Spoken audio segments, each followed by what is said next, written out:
fue que se conocieron los vecinos en este edificio, implementaron el proceso en la azotea, hicieron una reunión y de ahí cada mes se reúnen, empezaron a conocerse entre vecinos que jamás se habían visto, increíble, pero era un edificio donde no se conocían todos los vecinos.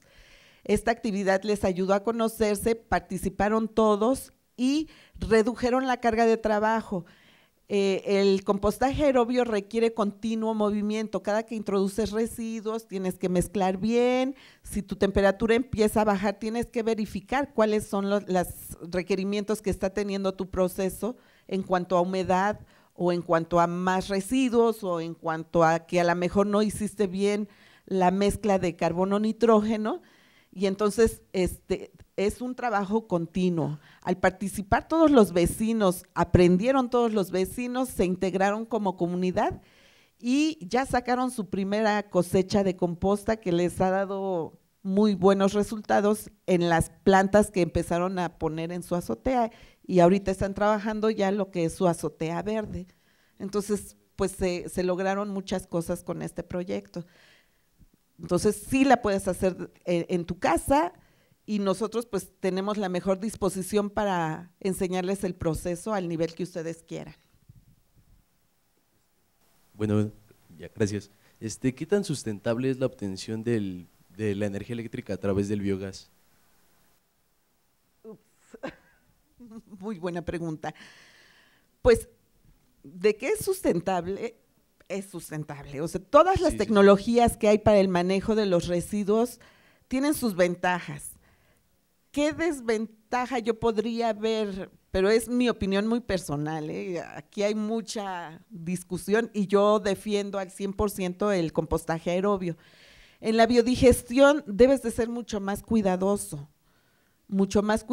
porque los sistemas de biodigestión requieren tecnologías que deben de estar al día.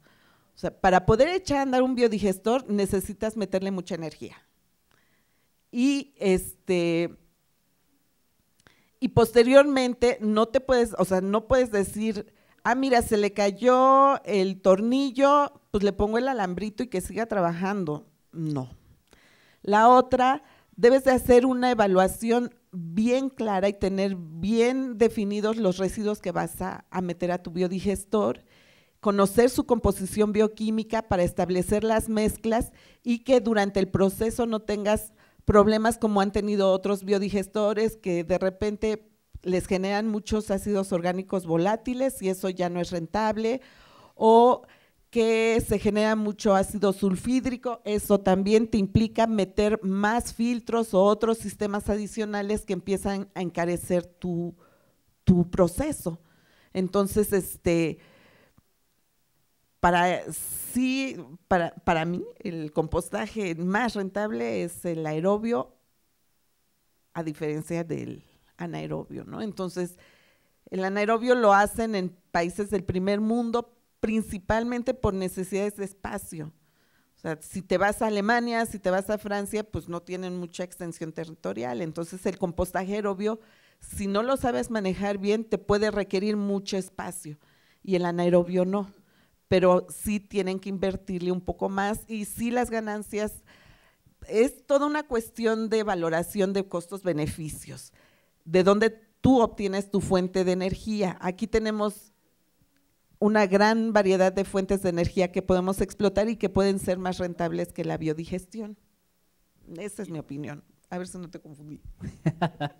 Yo creo que da para un buen debate, ¿verdad? Y interesantísima tu pregunta, porque al final de cuentas la generación de energía a través de las fuentes renovables tiene desde luego grandes ventajas, pero también tienen algunas cuestiones que se deben de evaluar. Al final de cuentas, cuando se instrumenta en un proyecto sustentable, se deben de evaluar primero las fuentes. Al final de cuentas parece que no hay ninguna fuente totalmente sustentable. Al final de cuentas hay a veces algún residuo dentro de todo un proceso que establece su generación. Maestra, por acá tenemos otra pregunta. Sí. Buenos días. La pregunta que tengo es ¿cuánta composta genera la planta de compostaje por semana? Y estoy un poco ronca.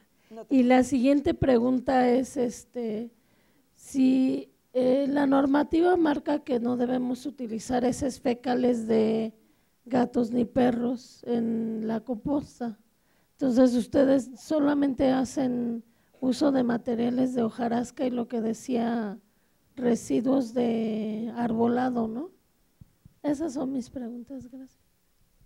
A ver, la de heces fecales no me quedó clara. Es que ya ve que les mencionaba que sí se pueden utilizar las heces fecales, pero yo tengo entendido que la normatividad marca que de heces fecales de gato y perro no se pueden utilizar, pero tengo la duda de saber por qué. No. En la norma de la Ciudad de México no se nada más, si no mal recuerdo, se menciona que hay ciertos residuos como los de palma, que son muy fibrosos, residuos de poda, que se recomienda se vayan a otras vías de aplicación, que no entran a plantas de composta, pero de heces fecales no recuerdo que se prohíba. Y recientemente, en el mes de mayo, si no me equivoco, febrero o mayo, no me acuerdo, ya se publicó para opinión pública la norma mexicana, la NMX SS 180 SCFI, que es sobre el tratamiento aerobio de la fracción orgánica de los residuos sólidos urbanos de manejo especial. Y yo ahí tuve la oportunidad de participar activamente y no prohibimos el uso de ningún tipo de residuo orgánico. Todo el residuo orgánico es factible de compostarse siempre y cuando se cumplan las condiciones de procesamiento aerobio o en su caso del anaerobio, pero esta está enfocada directamente al tratamiento aerobio y no se excluyó ni un solo tipo de residuo. Entonces, insisto, heces fecales son alimentos procesados. El detalle es que si el individuo no se desparasita o no tiene cuidados en su salud, pues esos bichos van a llegar a la composta, pero en el proceso las altas temperaturas van a matar cualquier microorganismo patógeno o semillas de malas hierbas que también son importantes eliminar. Eso es por un lado. Y incluso tengo la experiencia que hicimos una pila de composta con heces fecales, lechuga y astilla. Nunca dijimos qué material usamos, lo mandamos a analizar y el laboratorio nos mandó una carta de felicitación por la buena calidad de nuestra composta. Entonces, hay ya muchos análisis al respecto. Incluso hay estudios en la UAM Iztapalapa, unos investigadores de biotecnología hacen la propuesta de usar el papel de baño. El papel en general tiene un alto contenido de carbono y les he mencionado que en la mezcla de composta debes de cuidar la relación carbono-nitrógeno. Entonces, para aquellas comunidades donde no haya poda de árboles, puedes usar el papel de baño y ya le das ¿cómo se dice? La cantidad que requiere tu proceso de compostaje si es que piensas procesar tus domiciliarios, ¿no? Por ejemplo. Muy bien, maestra. No pues vamos a dar espacio para dos preguntas. Miren, la maestra Judith va a estar todavía aquí en los pasillos, entonces además va a estar participando en los recorridos a la planta de composta, donde seguramente podrán externarle sus inquietudes. Pero tenemos espacio, maestra, para dos preguntas, que les pido por favor sean breves para que podamos dar paso a nuestra siguiente conferencia. Hola, buenos días. Mi pregunta es, ¿el humus que se obtiene de la planta de compostaje puede ser agregado al suelo directamente o antes se le da un tratamiento para que se regulen los nutrientes que hay en él? Efectivamente, puede ser agregado directamente si lo pones en la parte superficial del suelo. Por ejemplo, una de las prácticas que se les está dando a los jardineros a los que les hemos entregado composta es descompacten su suelo, apliquen una capa de 2-3 centímetros de composta y rieguen, y ya encima ponen la astilla, o ponen la astilla y riegan.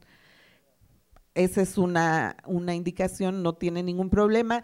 Si vas a usar la composta para plantación de plantas, valga la redundancia, o árboles, se recomienda hacer una mezcla de 1 a 1, 50% de la tierra de la maceta y 50% de composta, la mezclas, haces tu plantación y ya, no hay ningún problema. Entonces, es nada más en ese sentido las recomendaciones que se hacen. Si usas directamente la composta, pues sí puedes quemar tus raíces, ¿no? Nada más. Buenos días, yo tengo una pregunta. Yo por lo que tengo entendido, el vapor de agua y el dióxido de carbono es extremadamente contaminante para la capa de ozono. ¿Afectaría mucho el compostaje así como usted lo ve? El vapor de agua no afecta la capa de ozono. El vapor de agua se integra al ciclo del agua, entonces es importante, en vez de que cuando tú dejas que se pudran tus residuos, hay escurrimiento de agua, que le llamamos lixiviado de composta.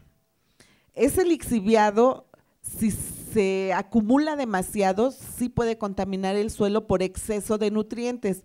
Los nutrientes son hidrosolubles, es decir, en agua se van a solubilizar y por eso cuando ponemos un fertilizante se recomienda el riego, porque estos nutrimentos se solubilizan y se concentran en el suelo.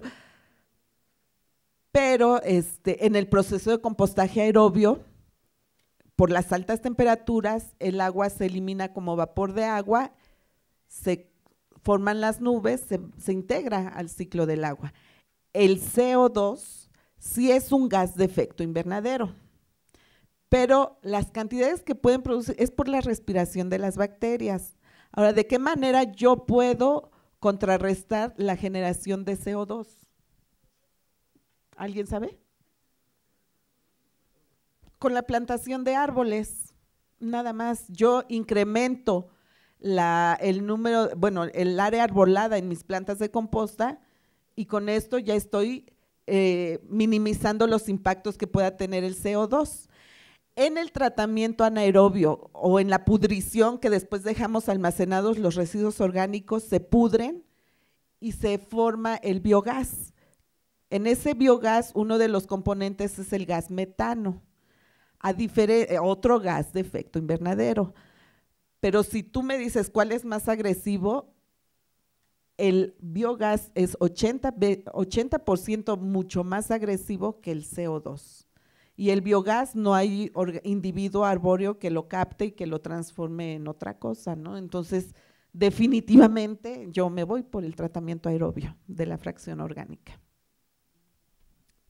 Definitivamente, y bueno, si la maestra Judith así lo está planteando, créanme que es una voz más que autorizada en el tema, es la responsable, como les dije desde un principio, la responsable del funcionamiento, de la operación de la planta de composta aquí del Instituto Politécnico Nacional. Maestra Judith, pues como se los mencioné a todos ustedes, seguramente nos acompañarás aquí en los pasillos y además les recuerdo nuevamente, que estará a cargo de los recorridos, estará participando en los recorridos a la planta de composta, en donde podrán externar todos ustedes sus inquietudes, sus interrogantes para la maestra Judith. Maestra, pues sin más, por el momento te agradecemos enormemente tu participación. Muchísimas gracias por haber formado parte de esta conferencia inaugural de la 9ª jornada de la ornitofauna y el arbolado del Instituto Politécnico Nacional. Por acá me están trayendo tu obsequio que tenemos para ti, tu reconocimiento por haber participado en este acto. Muchísimas gracias, maestra. Les pido un aplauso para la maestra Judith.